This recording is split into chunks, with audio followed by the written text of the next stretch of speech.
Okay, so honoring us with her presence today, journalist and best-selling author of What White People Don't Want to Hear About Racism But Should Know, Alice Hasters. Thank you for coming here. Thank you for being here tonight. Thank you so much for having me. Yeah. That's my first interview, first podcast thing in English. I'm really excited. Yeah, so am I. I'm a little nervous, but I'm so happy that you agreed that we could do it in English. Last time we spoke, it was like we were speaking English, or we were speaking German, and then I kept mixing it up, and there was just so many things that I think she can feel me even better if I say it in English. And that's why I immediately felt connected, I guess, because the way you switch from English to German is so familiar to me, because I do it all the time, especially with my sisters and my mom. Like every time we speak, we start in English and switch to German, back to English. I hope I'm sticking to English now, though. Yeah, but even if you don't, I think that people will understand. Yeah. So I even think the title sounds pretty nice in English, right? Yeah. It sounds a little softer. Yeah, it's still too long. It's a long-ass title. Yeah, it is. But, yeah, I don't know if it would ever be translated into English. I don't know if they would keep the title or if it would be renamed. But, yeah, good work. But if it would be renamed, do you have a different name for it? I don't know, because I used to I wanted to call it invisible, so like visible and invisible. It sounds corny though in English. I feel like a little bit, but it was. I kind of get it though. I understand why invisible. Because it's about like being very visible as a black person in Germany, because you're black and everybody's white, but. On the other hand, you are invisible because you are not represented. So they make you and your perspectives and they're invisible. So it's a lot about visibility. Well, I actually think the title fits pretty well. But yeah, I mean, maybe for those who don't know, maybe you could just tell it. I'm sorry that you're repeating yourself now. No, you don't have to be. And maybe you could just explain we do know that you didn't want this title, but I mean, it was chosen. Yeah. So maybe you can tell us how that happened, that you guys did decide to. It was more, okay, so this is my first book, right? And the title actually really is really specific. It really explains what this book is about in some way. But well, it's definitely speaking facts, right? I mean, it got proven time and time again. Exactly. Amen. So yeah, well, it was actually the publishers who really were a fan of the title, What White People Don't Want to Know About Racism But Should Know, because they said it's so. I feel like it's kind of like a trend nowadays to name nonfiction books like that, but I feel like they really wanted to lean on Why I No Longer Talk to White People About Race by Rennie Lodge, who already wrote a book about that topic, but for the UK, and it became an international bestseller. So I feel like they thought okay, maybe this book can target a similar audience in Germany. So I think that's why they liked the title. Mm-hmm. And I was too insecure to be like, no, I don't want it. I want something different. I want invisible. I just said okay, whatever. You know how to sell books, so just we name it however you we just spoke with that while selling books, right? Mm-hmm. So it's going pretty well, right? It is. I think it's the 32nd week of being in the bestseller list, so I am and recently my publisher told me I sold 100,000 copies, so it's congratulations. Well. Yeah, Yes, I'm happy for you. It's really nice. It's kind of like a win for all of us. Thank you so much. It is, really. And I totally enjoyed the book. I read it twice. Really? Yes, I read it twice because the last time we had spoken was the circumstances were different. I was working with a partner, and then I decided to work on my own. And then you were so sweet, and you agreed to come see me again. Sure. And I was so happy when you told me that. And so I'm happy you're here. So I wanted to speak. Well, let's start with the blessings of the pandemic. where do you see the blessings in that? Where do you think? So, okay, so I remember I did an interview when like around March or April, and that was a time, I mean, we were already on lockdown, and, you know, but there was still so much more uncertainty, like we wouldn't know that all of this would happen and how bad it will be, but then they asked me if the pandemic will kind of distract from every social justice issue that was starting to like be addressed before, and I was like, no, I believe the pandemic will be the reason why every social justice issue will be discussed very much, like much more loudly. Yeah. And then 2 months later, or a month and a half later,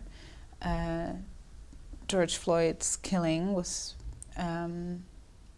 occurring, and then you know, that was the summer of Black Lives Matter. Like, then your book was like way more interesting for people over here, you know? It was, it was, I mean, that was the reason why so many people bought this book and turned towards me and was like, hey, you wrote a book about racism, especially about anti-Black racism, and also you are from your mom's from the US, so you have like, you seem to have the answers now that we're looking for. And I was like, I don't know if I have the answers.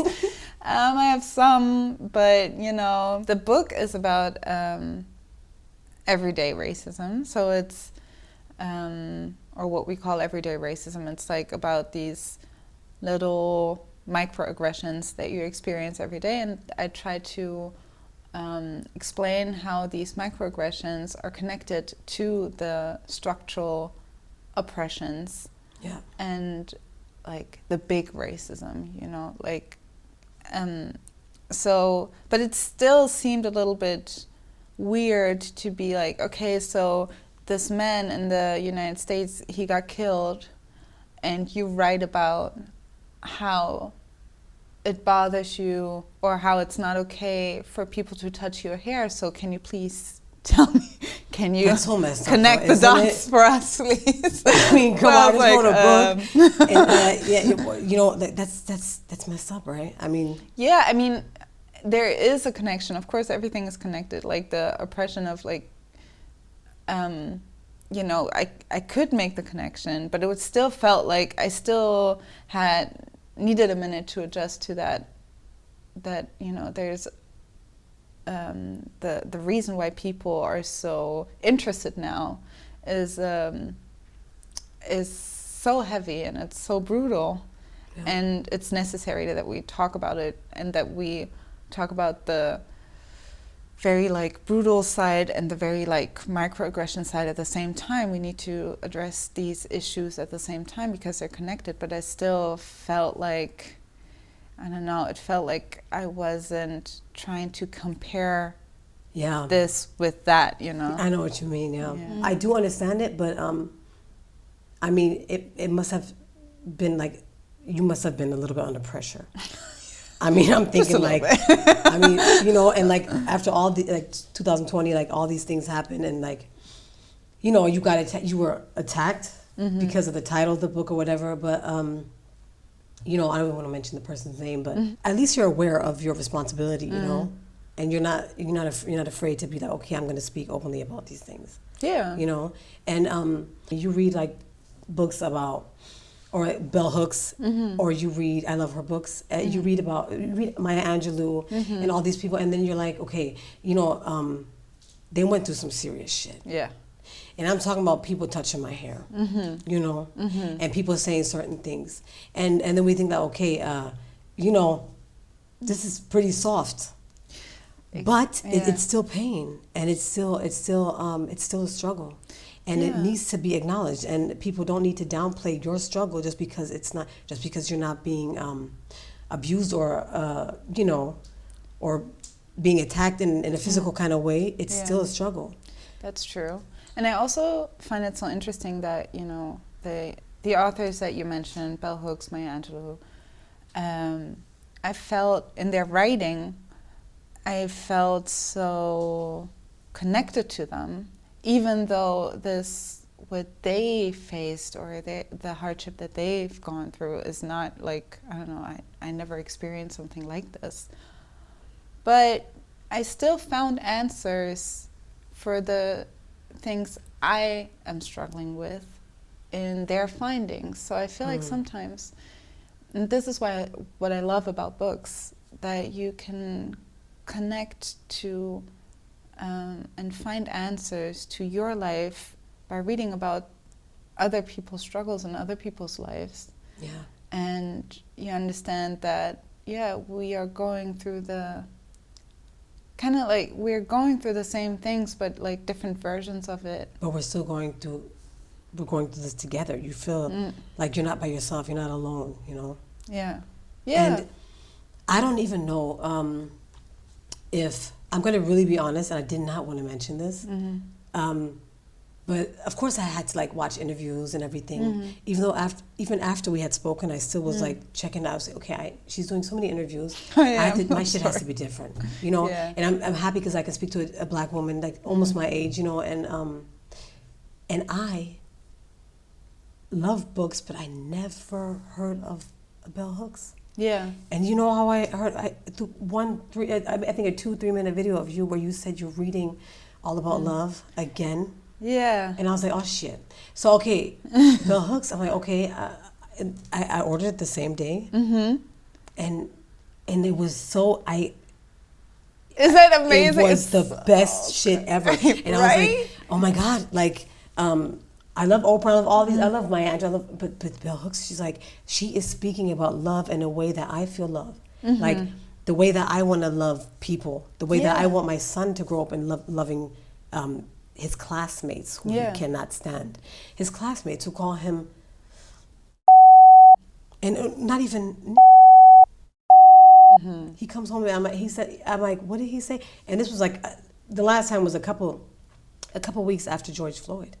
Like, how are you going to it to a boy after this shit happened? Yeah. I mean, what's happening at home? Where's this coming from? Yeah, where is this coming from? And then I eventually got to meet some of the parents, and then I knew right away where it was coming from. Really?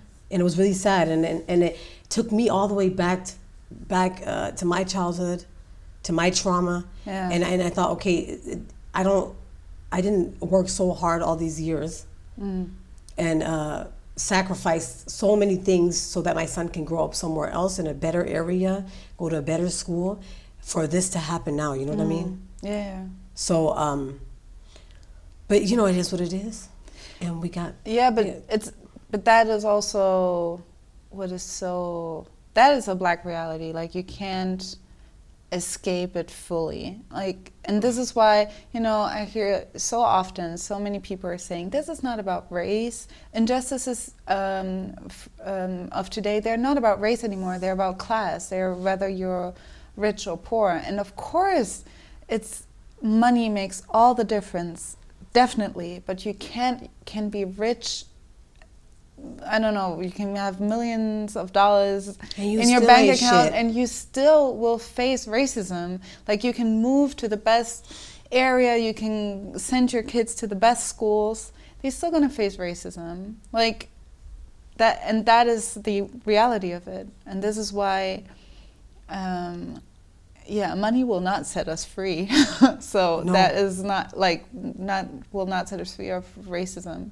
I mean, I don't want to deny that money makes everything so much easier, definitely. But it's still, I still get mad or frustrated when people think it's about either or. It's about race or class. Of course, it's about both and much more. But yeah, and that is so heartbreaking because, you know, we're working so hard to, and especially like you. Having kids, having a son, like, you work so hard to give him a better life, or you want to protect him from the things that you experienced, and you have to find out that you can't protect them fully of those things. You can just prepare him or be there for him when it happens, you know. But Yeah, but what made me really sad was after speaking to these parents, and then being so educated and everything, and like let's say 20 years older than me, and them saying things to me that actually still hurt my feelings, but me just being quiet and just seeing that it doesn't matter what I say, you know, they're so they have their certain beliefs and their opinions, and whatever I say now is just gonna it's gonna take my anger to a different to another level. So I just once again, like I'm so used to, I'm just gonna let it slide, and I'm actually having this conversation with you, and you're actually repeating the N word, and telling me that it's not that bad, and that using examples of how the black kids say it to each other. This is so like, You and know? then they probably said, yeah, well, when, you know, these rappers mention it. Yeah, they always mention rappers, and I love rap music. So, but, you know, you can't blame them, blah, blah, yeah.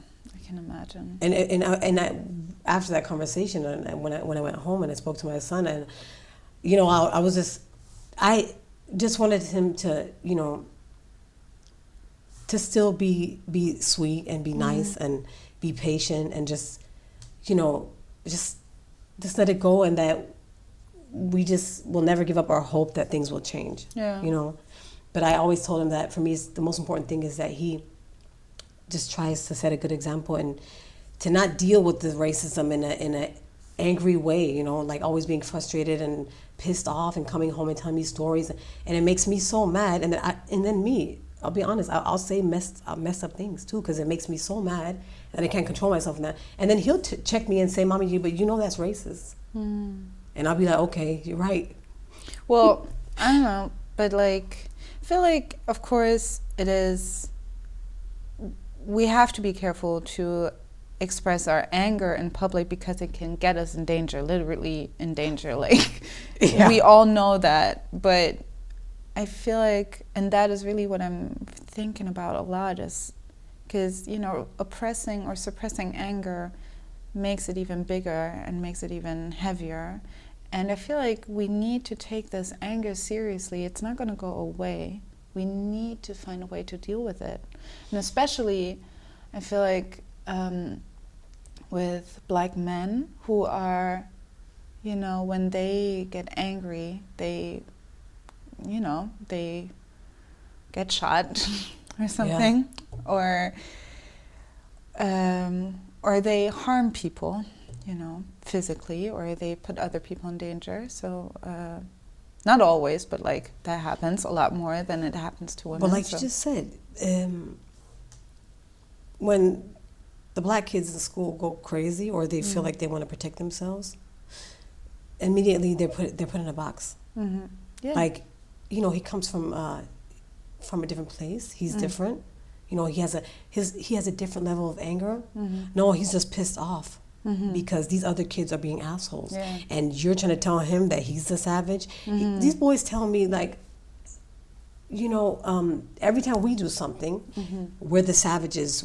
Immediately we're sent to the principal's office, and nothing happens. And then when we explain ourselves, it's still like, okay, you're being punished. But when they witness how the other kids get away with it. Yeah. And I feel like you know, as a kid, you really observe a lot of these things. Like, you learn so much because you're still like in this, way more than adults are. You're watching everything, and you try to make sense of the world, and you try to make sense of what you can do and what you can't do, and you pick up on so many things. So many things that not people tell you actively, but like how they behave, and you understand like these things you can do, like you learn what you are able to get away with, what people like you for, what people hate you for, and all of these things. And I feel like this is, this is why I'm talking about these little subtle moments that that accompany us in our life all the time, because it will shape. There's a high chance it will shape major struggles of yours, like the things I wrote about, not feeling or struggling with not feeling smart, because I always questioned my intelligence, because I always felt like my intelligence was questioned by the world as a Black woman. Mm-hmm. I feel like talking smartly, being smart and having a voice, having like expressing thoughts and stuff, that is not for me. I am not invited to that table, you know.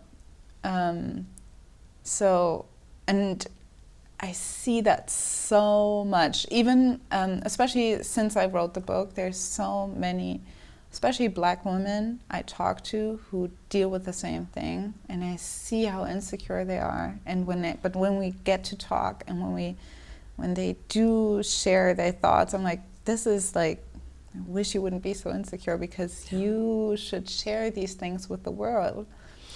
Like, yeah, that's so true. It's always sweet, because every time we spoke a couple of times, and you always, which is really sweet, you always try to empower me, you know, to not doubt myself, and to just go for it.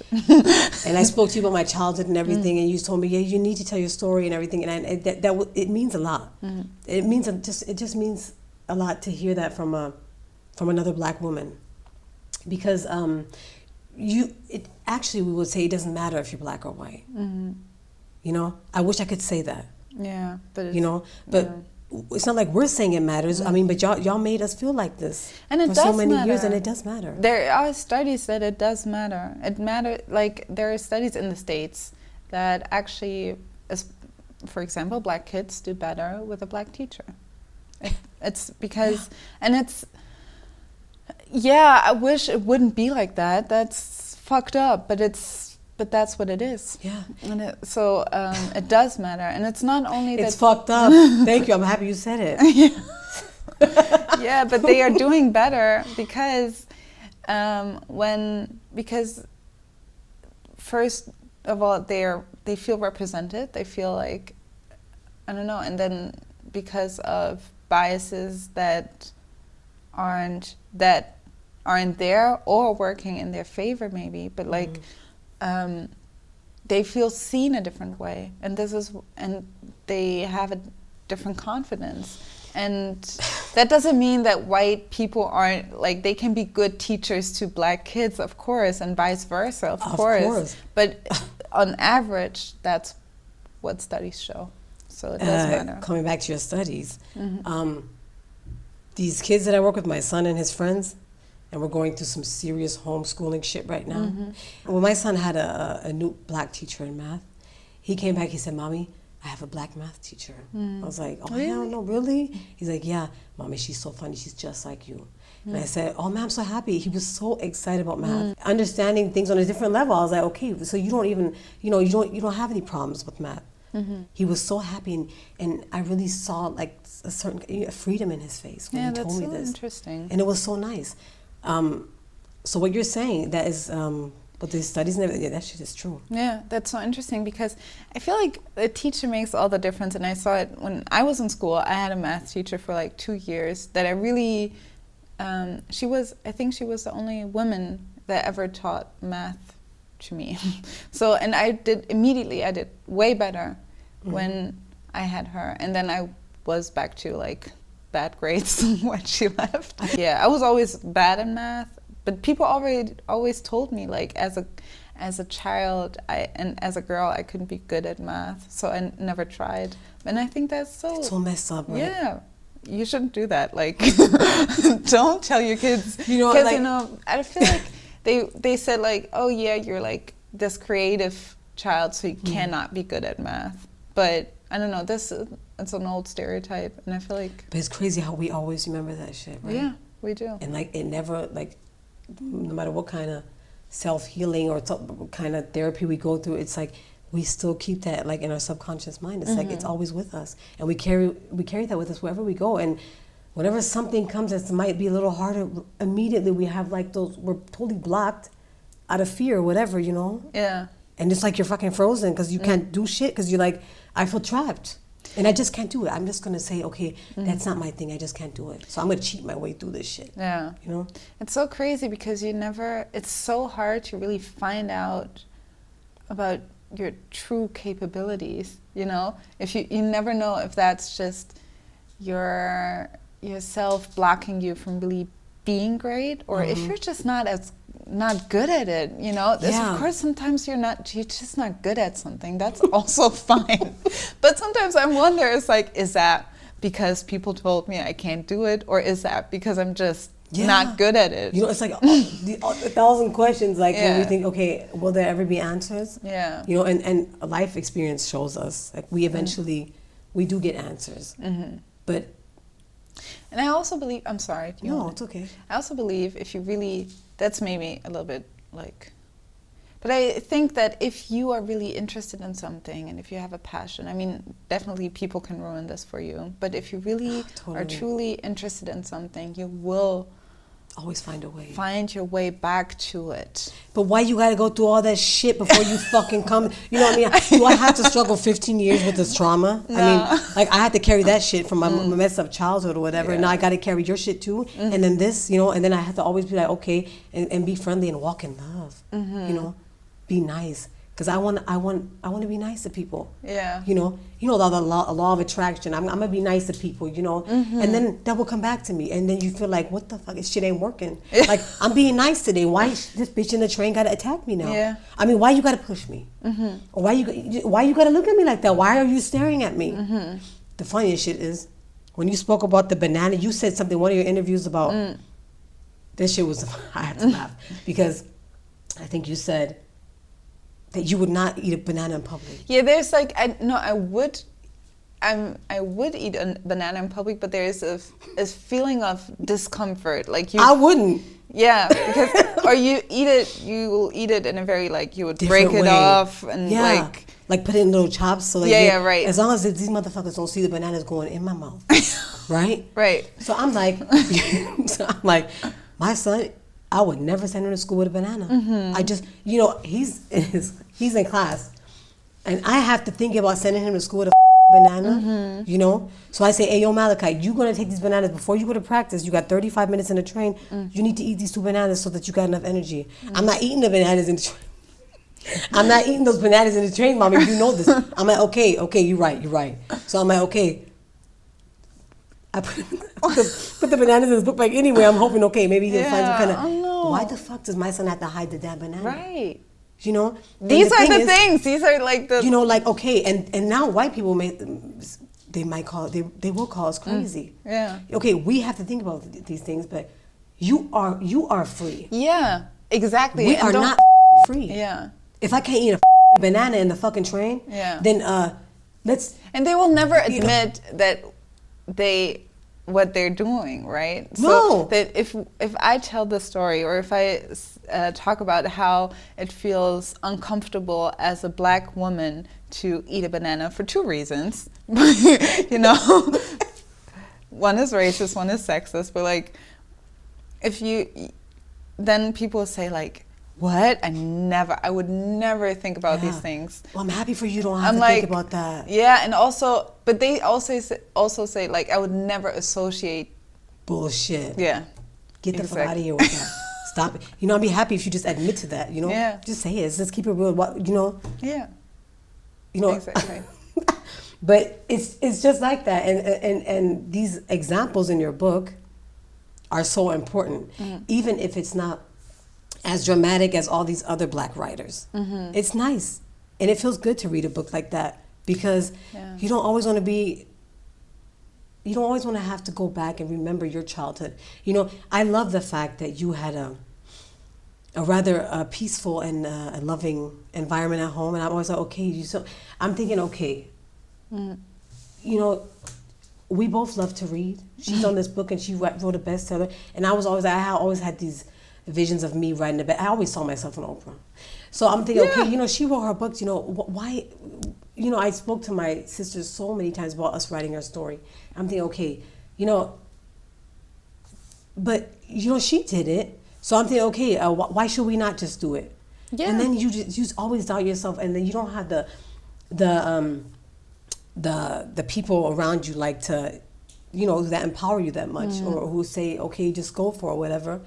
But you're still so proud, and I'm so happy that I can see, okay, she had a loving childhood, and she had loving parents. She had parents who really loved her, and she really feels loved. So imagine where I would be right now if I would have really actually felt loved, or if I would actually love myself more, or if I didn't have parents who would say and mess up things to me. You know what I mean? So I'm happy that I'm just happy to see a black woman who grew up in Germany with your struggles, because they are struggles, but still to like do your thing, Yeah. And you say in your book that you deal with these issues of doubting yourself and everything. So it's nice, and it's very brave. But the whole thing that you just, what you explained, like the feelings that you go through, and this, that I'm so glad, and I'm really happy to hear, and I'm really grateful to hear that you're happy for me, because, Hell yeah. Because, I really appreciate that. And I also understand, and I think it's really, also necessary and also good and brave that you can face, that you feel a little bit like heartbroken about the fact that, I had some privileges of growing up in a, without like any of emotional abuse or something, and that you are rightfully sad about that you didn't experience that thing.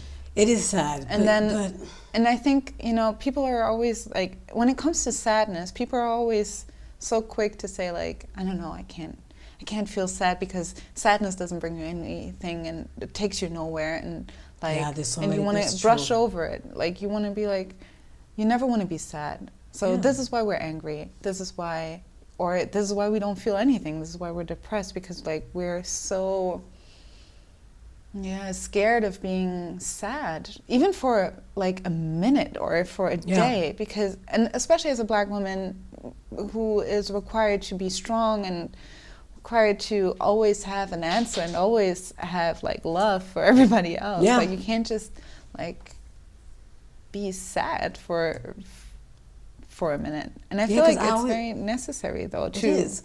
It totally is, and I always think I don't have time to be sad, and I don't have time. I don't have that fucking privilege to fall into some kind of depression. There's so many times in my life where I really felt like I was really depressed, but I did not let that shit be longer than 2-3 days. And my son, what he would see right away, he would be like, okay, mommy, she's not moving much, There's no music playing. She's not vacuuming. You know what I mean? And then he would come, and I'm so happy that I learned so much from my son. And also through these other kids, it gives me so much hope, and where I know that I can have loving conversations with these kids, even if they're not mine. I can still love these kids as if they were mine, and speak to them about racism, even if the mom is white or whatever. And even then I even feel like, okay, and even then I feel even more obligated to explain things to them, or, or also give them... It makes a difference too. Yeah, and you see the differences when you see them regularly or whatever, then you see that their mindset changes too. They feel stronger together, and they feel understood, and they don't feel like they're alone, and that's nice. Yeah, because I mean, of course, I also know black kids in Germany that grew up in all white families and didn't really have a connection with their black side, and how they were struggling. And I always felt like,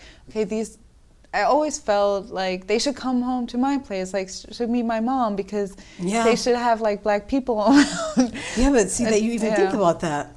Yeah, I never, like, when I look back at it, I can put it in words way better now than but then it was more like a feeling. I felt like they need to be with black people, I feel like.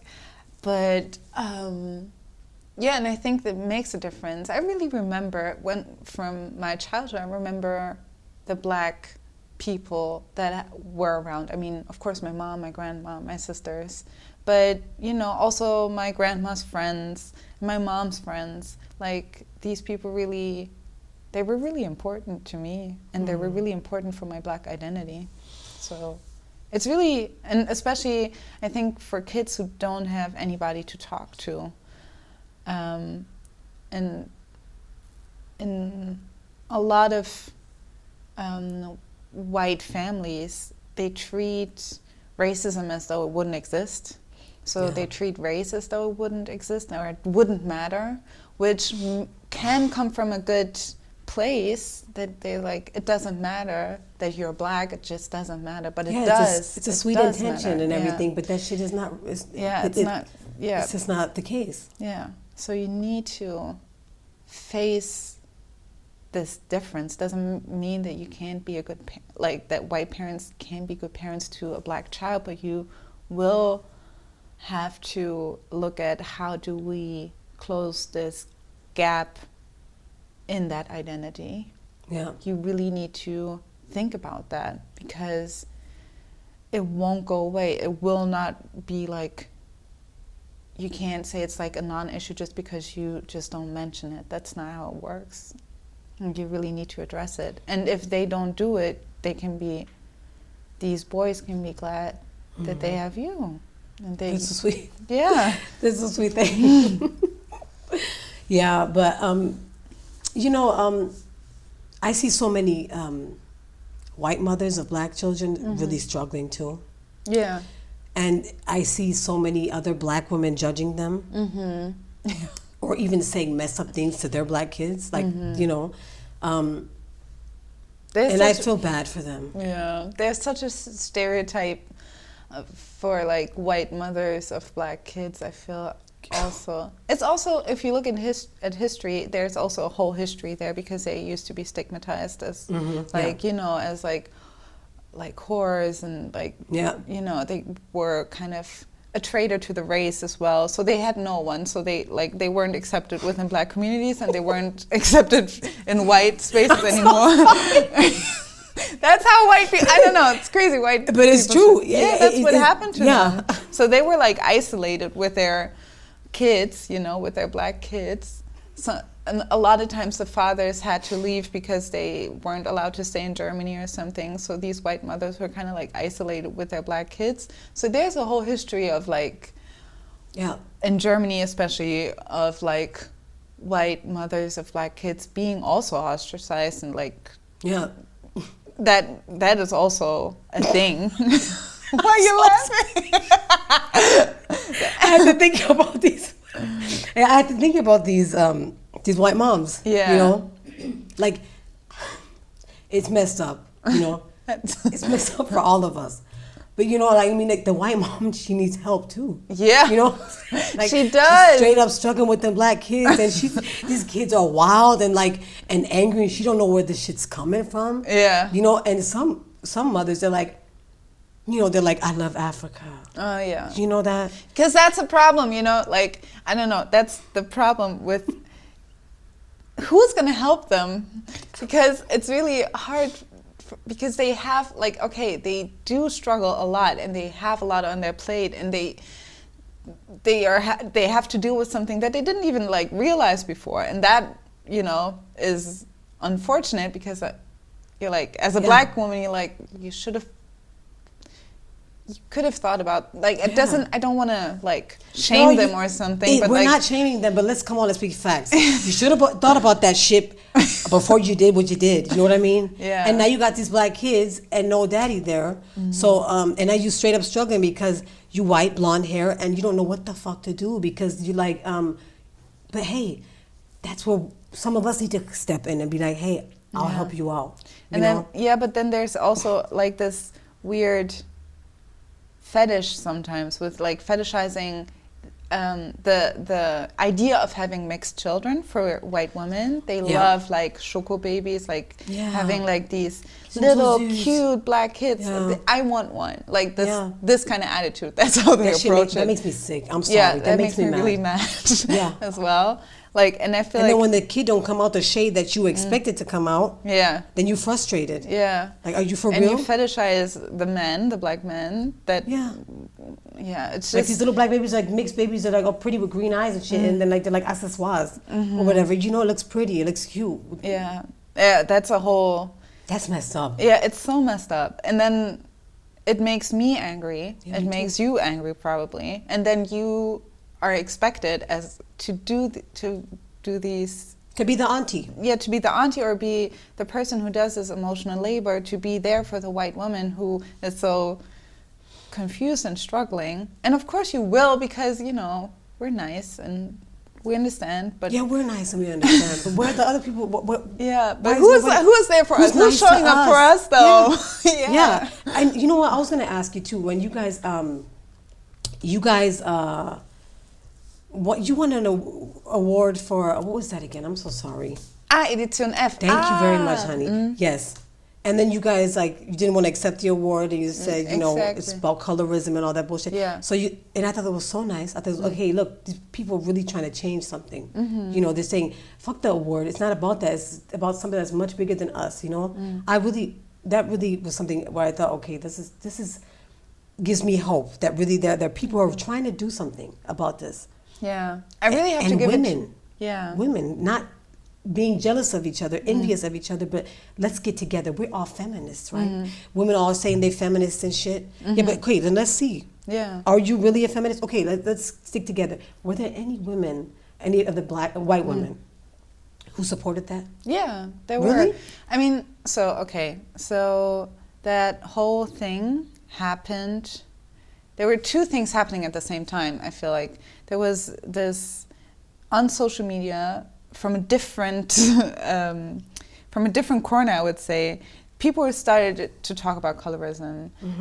And because I felt like in that summer it was like kind of in the air at some point, because, you know, I was doing so many interviews, so many people, so many like black journalists and activists were doing so many interviews, and became very apparent that the people getting the most attention and the most interviews were all mixed. They were all mixed, and yeah, therefore also light skinned. So, and you know, you started to hear more and more of like dark skinned people. It's like, hey, what about us? Like, why don't we? You always, I don't know. They didn't feel, rightfully so, didn't feel represented and left out, and that of course has a long history. So, and then when Edition F came out and had 8 black women nominated, that was amazing, having 8 black women nominated, really nice. Out of 50. But they were all light skinned as well. They were all mixed as well. No, there was one who was not mixed, but she was light skinned still. And wow, not mixed and light skinned? Yeah. You know, they exist. Yeah, I'm trying to figure that out. Okay. Yeah, I mean, that's the problem also in Germany. We haven't really figured out who we categorize as light skin or dark skin. Yeah. Because some people would say it's about like, some people would say she, like Hatnet testified, she is dark skin because she has two black parents. And then some people would say she's light skinned because her skin tone is lighter. Yeah. So it's like, I don't know. That's so crazy, right? Yeah, I know. It's like we still have to talk about some of these aspects. Definitely. But when it came down to that, there was one of the women took it really. Her name is Josephine Apraku. She was nominated, and then she gathered us and she said, "I want to step back from this award. Is it something that you want to do?" So, and then we decided all that we would do it together. But I really loved the way she approached it, because she stepped in, yeah. She said she organized it, because I was so overwhelmed at that point that I was like, I don't know what to do. So she was like, okay, so I would suggest this. Is this something that you want to do? And then we decided together to do that. And then, so it was really, it was really also her effort. Like, of course, it was like a group effort, but it was really thanks to her that she... But sometimes that's all it takes, for one person to stand up and say something. Yeah. You know, to just try it and be brave and say, hey, I'm just going to try it and see what happens.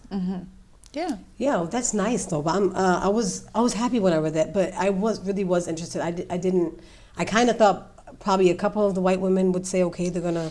Because I was some of the women, I told them a day before that we were going to do it, because I felt like there was, because we made this whole thing about colorism, but there are also other women that have different struggles, of course. Like they're not just, because there was one.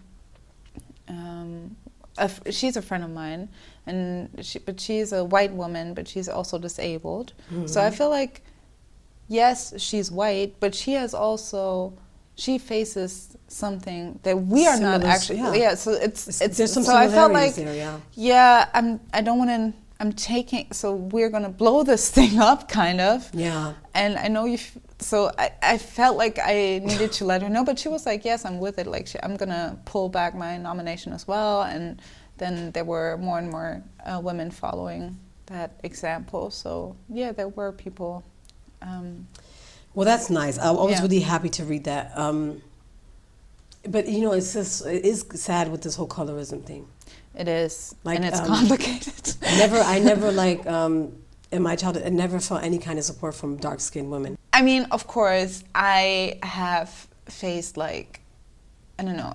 Of course, I have this experience that dark skin, in my teenage years, dark skinned girls were mean to me, and they wouldn't. Yeah, in Philadelphia, right? When you were in the States, especially. When I was in the States, definitely. But I also don't want to. That is a reality, but I don't blame it on them, because of course I was more privileged. Yes, I was getting more attention, and I was getting. I rather was getting the benefit of the doubt, and I was rather definitely. It's true. Yeah, that is very true. And it's still sad that this thing is colorism. So many dark skin, especially, I feel like it's definitely also a sexist issue, because it's way more colorism is way more discussed and fought over with women. I feel like men are. I don't think men even give a shit about that. Maybe, but not like that. So it's more. So there is a sexist dynamic and level towards colorism as well, definitely. But I feel like, of course, it's heartbreaking and disappointing when dark-skinned women and girls think there's no, we're not the same, and I don't want to be your friend. And when it comes to that point, yes, I think that is really. I think that's really sad, and I also think I've been treated I don't know. Of course, I had this experience where it was why are you so mean? You don't even know me. But I think maybe that attitude will change when we change the discrimination and we change the structure. And sometimes, friendships that could have been will be lost in the process. That's true. Yeah, that's true, and that's unfortunate, and it saddens me definitely. Yeah. But I feel like we need to be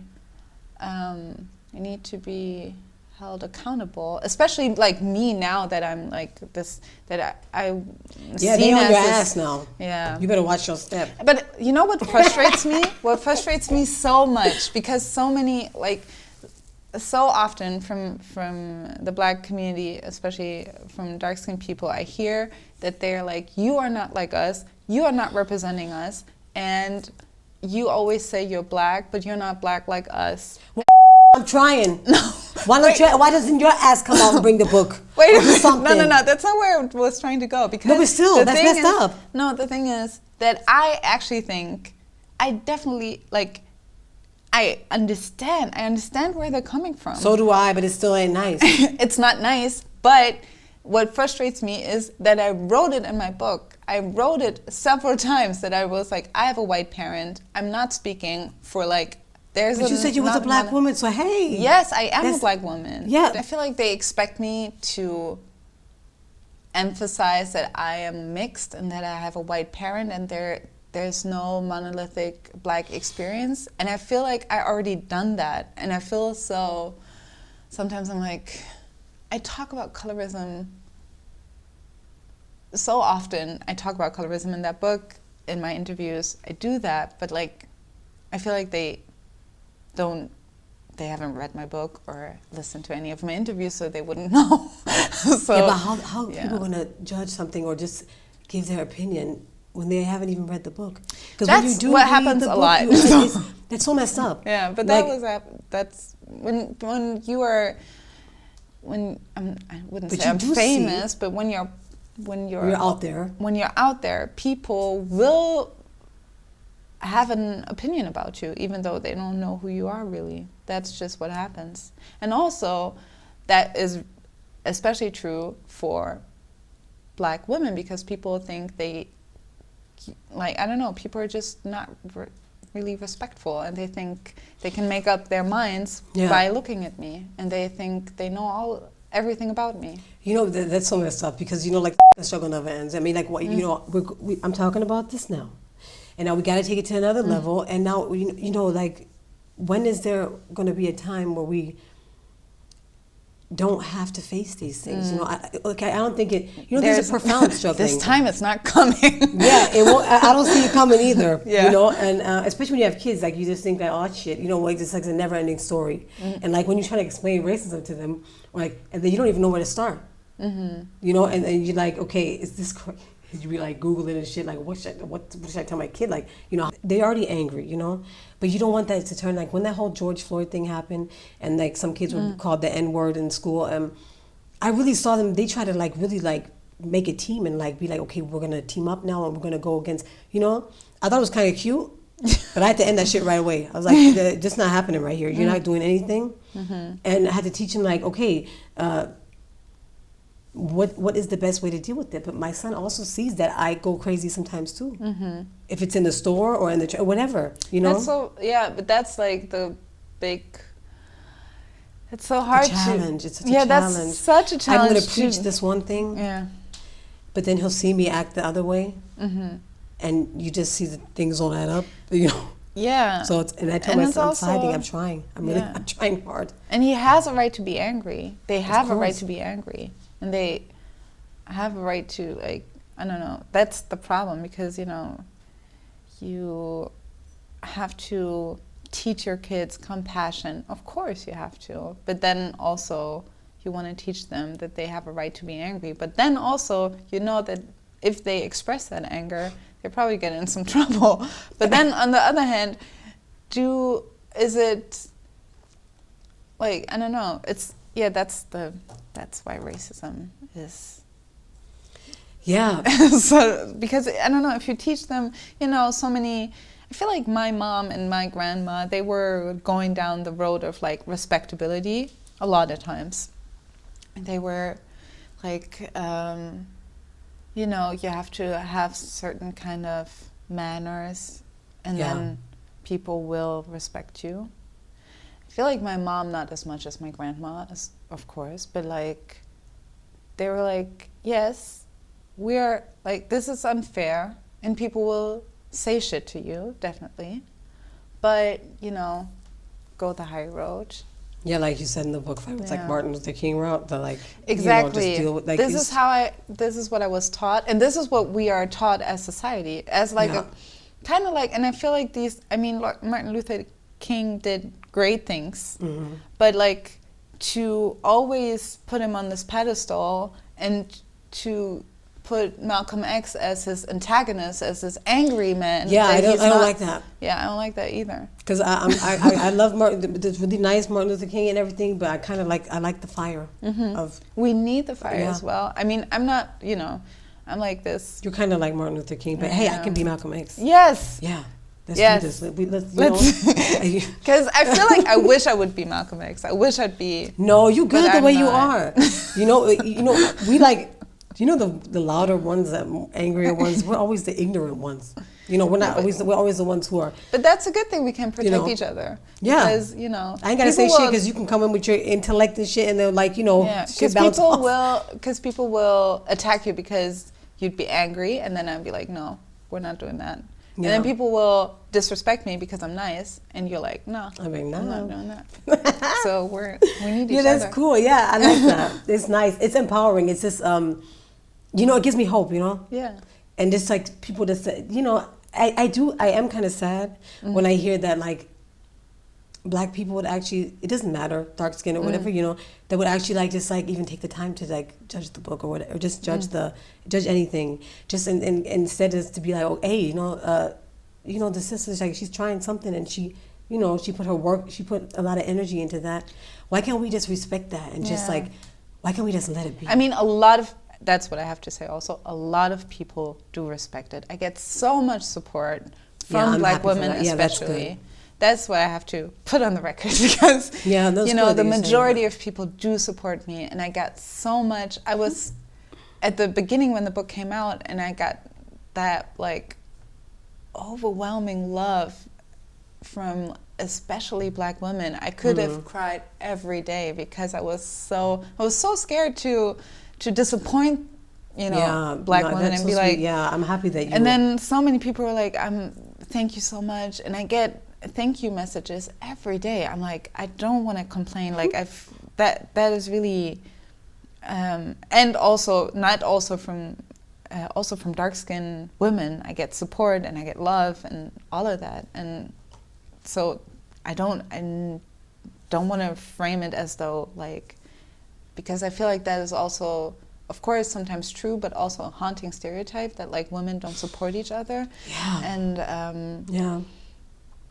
And I can't say that that's true for me. I sometimes focus too much on the critics and the people who are saying, have something to say about me. And I wish they would have read the book, and then if they have something to say, but they never even read it. Like they never even do. So that is something different. I must honestly say, I didn't want to do this. But you know, your last, I didn't watch all of it, but I saw you in Sammy Dix. Oh yeah. I was really disappointed in the brother that he didn't read your book. Oh yeah.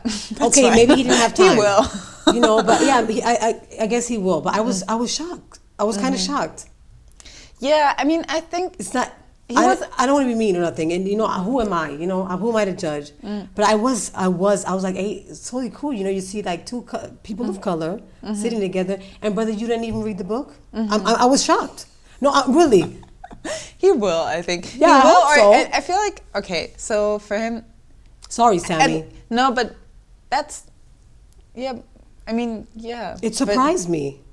I mean, I feel like... Come on, man. I think that didn't make you feel some type of way. Come on. You want to invite me to your show, you didn't read my damn book? Yeah. You ain't got to read it, okay, but what's up with the audio shit? I mean, like, we got there's so many possibilities.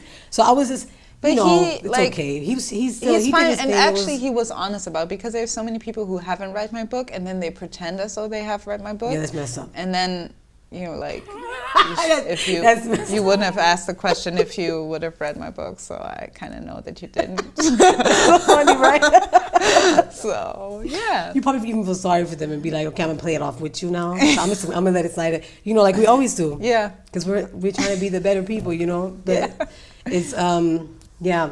But I did want to ask you something, you know, since so many kids are like, you know, parents separated, divorced or whatever.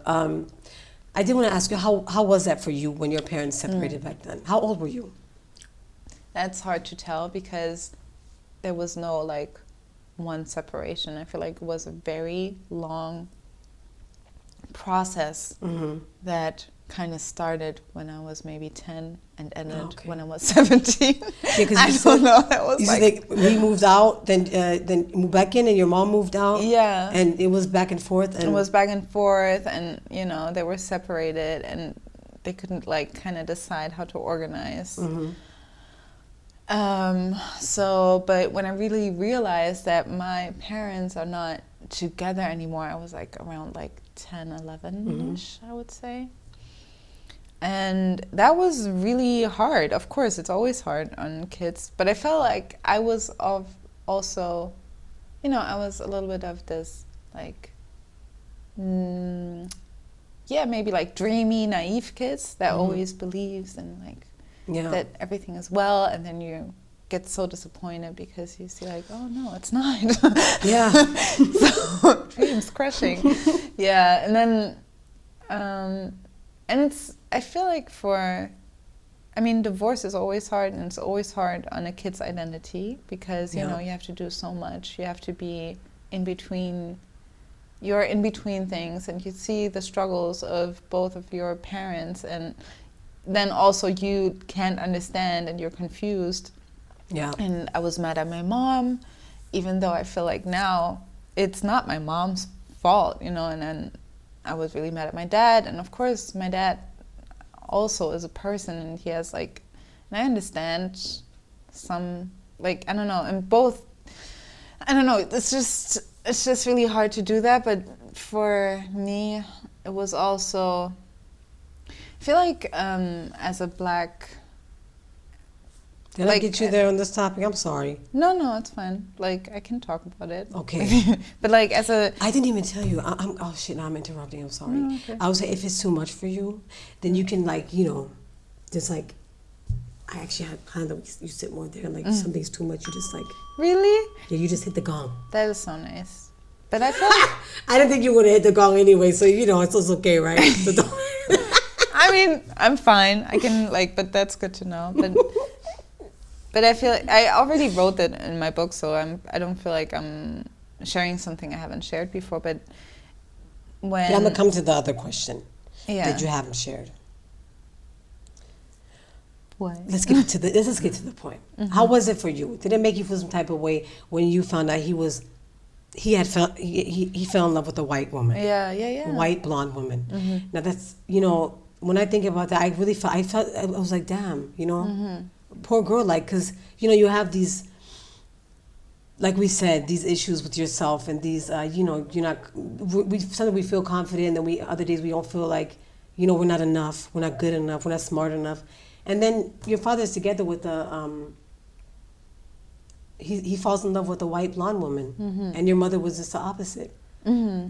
I mean, that was something that I felt most in your book. Yeah, it must have really hurt because it just hurts. And I'm not saying he's a bad guy, but it's for a young girl. I mean, especially with 3 daughters, to do that. Yeah. Shit. You could have at least lied and said it was a Black woman or something. Like, why you gotta fuck us all up? I mean, you fucked up 4 women, not just only my mama, but like all of us. That's like, true. Right? Like, shit. Yeah. I did, but I didn't realize that until some years later. How insecure that made me, and how I felt that, you know, as a Black woman, I won't be loved. All, like, really truly loved, like, and I still think I kind of don't believe that.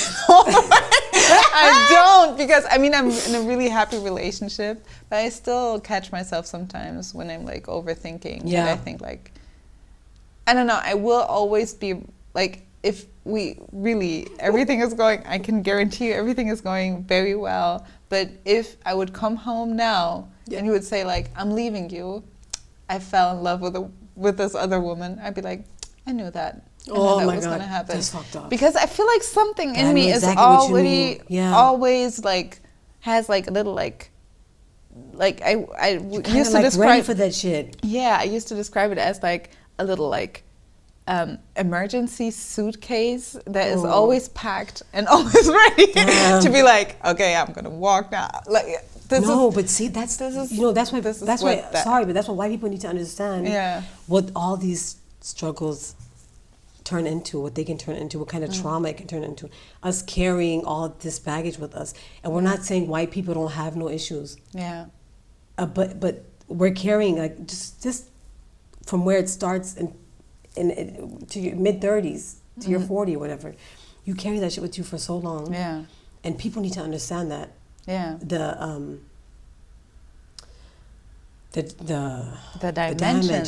damage that they cause with these little things that don't mean shit to you, but mean the world to us. Yeah. You know, just to be in a, like you said, in a loving relationship and you're happy, just to have to think about that. You know. Yeah. Because your ass ain't thinking about it, but I'm fucked up. Yeah. You know? Yeah. And I had parents who loved me, but I'm still fucked up. Mm-hmm. You know what I mean? Yeah. I'm mad right now. Yeah. I'm getting angry. I don't know. I'm sorry. You too?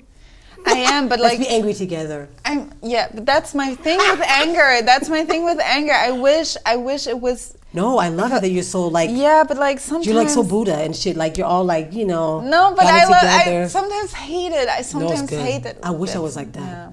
Thank Then you. again, I say fuck it. You know, just forget. But it. I wish sometimes I could like express my anger in the way you express your anger. Yeah, but I you really can do. express your anger and like feel good about it, and then we go crazy and feel ashamed. Well, I don't know, but You know? sometimes I'm just afraid that this kind of anger is within me, but I can't reach it, and then at some day I'm just gonna snap and be like mad shit. forever. No, I don't think it's gonna happen. No, I don't know. you can bring it in your books. Yeah. What are you working on right now? You're working on a second book, right? Yeah. Yeah. What is that going to be about? I'm still like in the very beginning of the of the writing, but it's going to be about identity and identity crisis. Yeah, you got a lot to talk about. No, really. Yeah. But back to your pops. Mm-hmm. So you did feel betrayed. I did. I mean, I did, but I felt like I was always like a little bit more of like, I felt like when I was a kid, I felt like closer to Like a him. daddy's girl, right? Yeah. You did say that. Yeah, you said that in your book too. That I was like more, I felt like I was very similar. We were like this. yeah, you even say same. that at a point you kind of felt ashamed that you were so that you Yeah.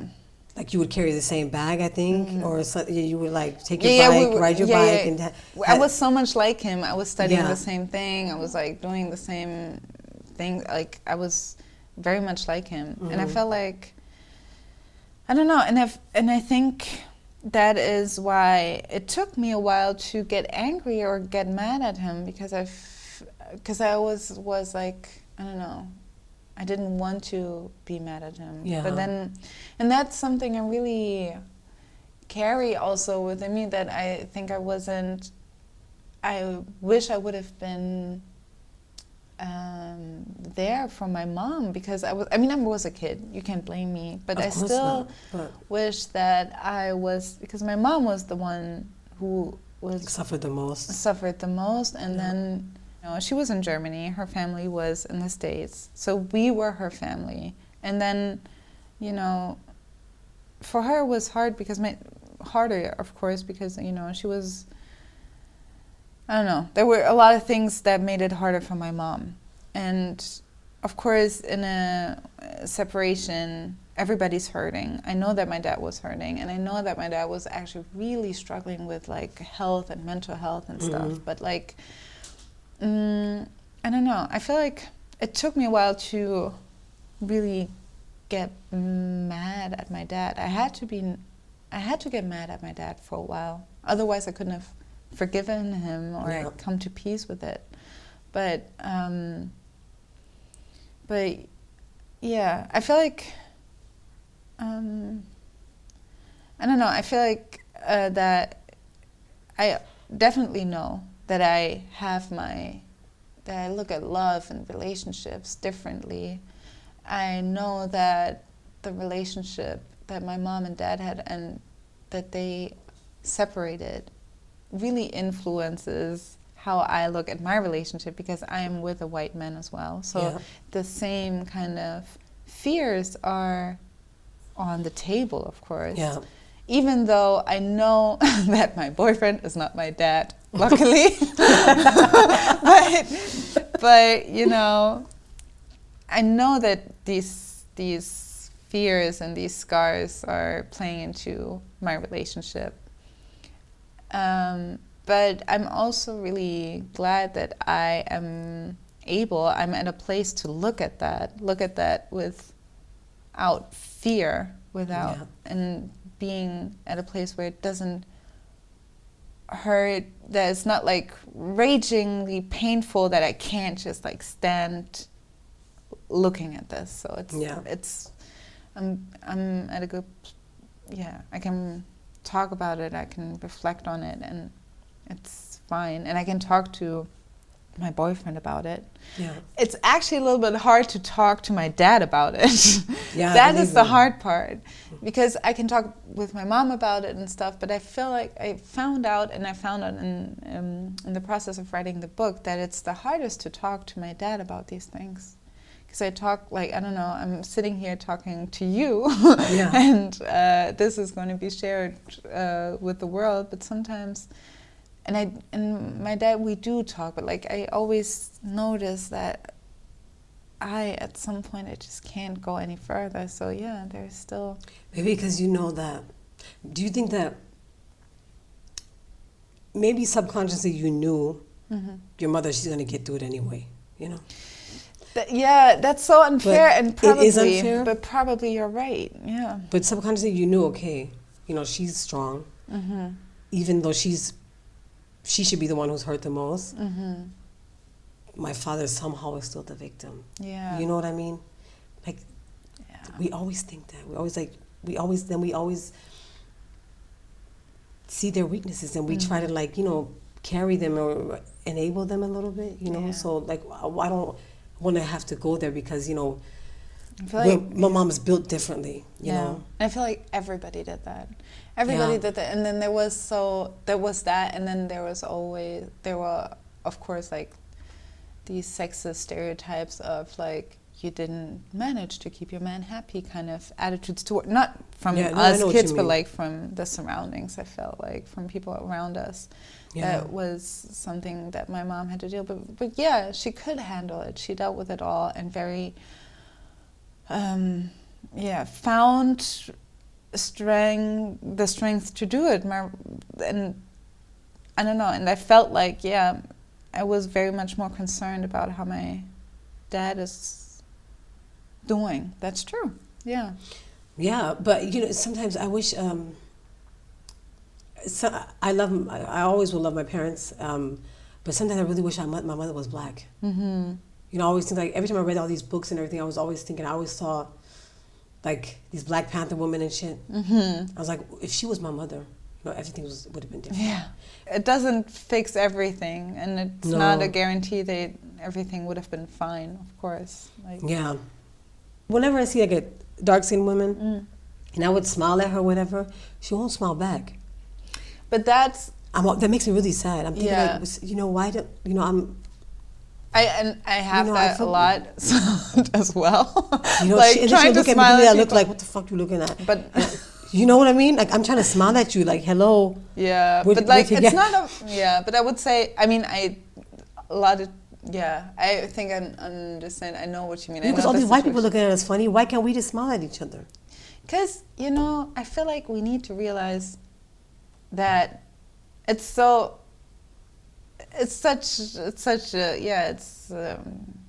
mess and everything, but I think we need to realize that a lot of dark-skinned black women, they don't feel connected to us. They're just like, we're not the same.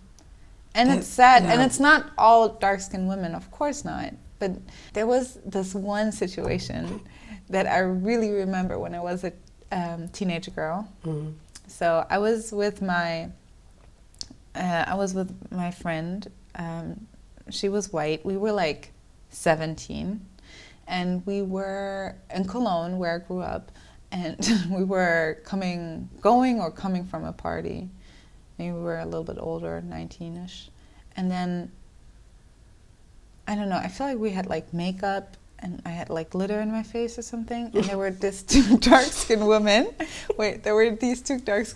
Coming across our ways, and they see me, and they say, okay, it's in German, it's more, they say, wieder so ein verlorenes Mischlingskind. So they say, just one of these like lost mixed girls, like. That's so messed up. That's so messed up, right? Totally. But you know what? But you know what was in my head? This is even more messed up, because in my head, I was like, no, you are mistaken. I am not one of them, because I actually grew up with my black mom and my white dad. Like, I know who you're talking about. You're talking about these mixed kids that have like that don't know their fathers They don't know where and stuff, they come from, and they don't know where they come from, but that's not me. So I was prejudiced towards mixed people as well, just like them. So that was like the levels of fucked upness this encounter had. Because I was like, because, you know, they were prejudiced towards me, and I was like, not even challenging the prejudice. I was like, no, it's just not me. It's just not, I'm just not the one. It's just like, that's crazy, right? that is crazy. But then you see how twisted is. And the shit that we have to deal with within the Black community, because these stereotypes exist, and these stereotypes about mixed people exist, and that's the problem with, like, or that's the challenges that people in the Black community face. We have been talking about a lot of, like, dark-skinned women, light-skinned women, mixed women, non-mixed women, and there is a lot of, like, hardship and challenges there, definitely. But then also we have this dynamic of sexism that we a lot of times feel so let down and disappointed by Black men, and that we feel like disappointed and heartbroken when Black men choose to be with white women, and then also when Black men choose to be with light-skinned women, it also is. Well, let's talk about being Black and being with a white man. Being a Black woman and being with a white man. Yeah. Like, I'm sorry. My son's father, he's not white. My son's father is not white. But, you know, like, I have people make me feel like shit. Sometimes I'd be feeling like I'm betraying my people. But I do feel like that but as the well. Black man, you will betray me, but like I'm the one feeling like shit. But that's the crazy thing. That's the bias I have, because I feel like when I see, because because yes, a lot of people think I'm like a traitor. But I also understand that when I sometimes see a Black man with a white woman, I kind of have this thought as well. It makes you feel some type of way, right? It kind of makes me feel some type of way. Like, so who am I to, like, when they see me with a white man, they can feel some type of way as well. Yeah, so y'all fucked up, but we fucked up too. We all fucked up. So I'm thinking like, damn, I'm like, okay, like, you know, and you be like, a handsome brother, you know, you're like, hey, and then with a white woman, and it's, hey, you're like, you actually think, okay, everybody should be happy. It's actually nice. But then you think that, but it's, you know, I feel so bad sometimes. For me, it's different. I was the only female in my family who had a baby with a Black man, you know? So I automatically thought I was different than y'all. You know? So I was always proud that my son came from you know. Yeah. But shit changed after a few, you know, shit changes. And then you together, like you have a best friend, whatever, and then y'all fall in love. And you super happy with the white dude. I mean, shit is nice. Yes. He make you feel like a fucking queen. And you're like, oh damn, I never felt like this before. I was in a relationship for so long, and I'm really feeling like the fucking queen of Sheba right now. And this white man is making me feel like this. He's color. Yeah. Fuck that white shit, black shit. He's not doing that because he's white. He's just doing that because he's a nice guy. Of course, there's Black men who could treat you like a queen and are really nice, but we are in Germany. They're just like there are more white men than Black men. Where they at? Every woman I know that it's hard for them to find fewer choices, right? Yes. So and then there's a percentage of them are gonna be assholes. Like a percentage of like white men are gonna be assholes. Yeah.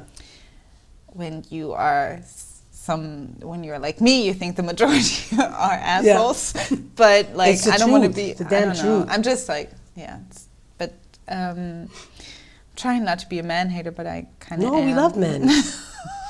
We love men, of course. No, but this is my struggle though. I really can feel with them lesbian women though. I'm sorry, the lesbian feminists, man. They be having a lot of fire and shit. I be like, hey, I feel you. Like we don't like the same thing, but I feel you. But that we also have to acknowledge that a lot of like Black women, Audre Lorde, and like they are queer. Yeah, and this so is looks queer. I don't and we know. spoke about Sapphire. Yeah. About the one who wrote the book Push. Mm-hmm. Yeah. Do you remember I asked you last time? Yeah. And then you said you knew her, right? Yeah. Yeah. That book was so good. Mm-hmm. I love that book. But what I was going to say was that, like a lot of it's not only like with the Black women liberation and everything. This was like Black queer women were always on the forefront to fight for all of us. Yeah. So yeah, but so I understand that you're like, I don't know, you feel really connected to Black queer women because they have done a lot for us as well. And I also like to see women fighting, fighting for each other and just fighting like we are women. Mm-hmm. And we bring the kids into this world. We do so much. Mm-hmm. You know, I mean, we're not getting. Yeah. We're not getting. We don't get recognized. Like this is the we thing. don't get enough recognition. I'm sorry. We're always both. We're women and we're Black. We're Black women, and a lot of times it feels as though, and maybe that's also the thing that makes us feel some type of way when we see a Black man with a white woman, because you, as a Black woman, you're so often you put into like loyalty conflicts. You're like, the white women say like, you are a woman, you have to be with us, and the Black men say, you are Black and you have to be with us. And then when Black men are shitty towards white women, or white women are shitty towards Black men, you know, these dynamics, they're really complicated, because you're like, yes, he's sexist, you're racist, I don't know what to do. Yeah. And you feel like nobody's actually thinking about the fact that you experience both. And then they get together and you're like, so what are you doing? So what is it now? I'm confused. You know, it's just so you feel like so left behind. So maybe it is a difference for a Black woman seeing a white woman and a Black man instead of vice versa. Because it is. But you know, it's everybody should just be happy and do whatever they want. They should, because at the end of the day, you cannot.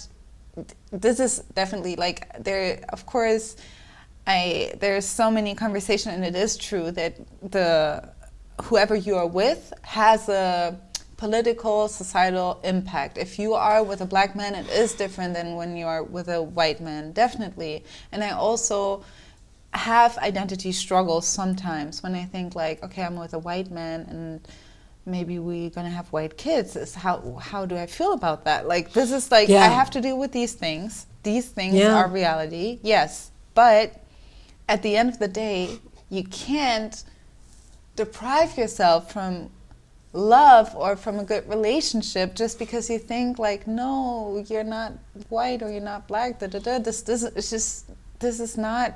That's not love. Work. And that's if we're speaking about true love now, then none of that matters.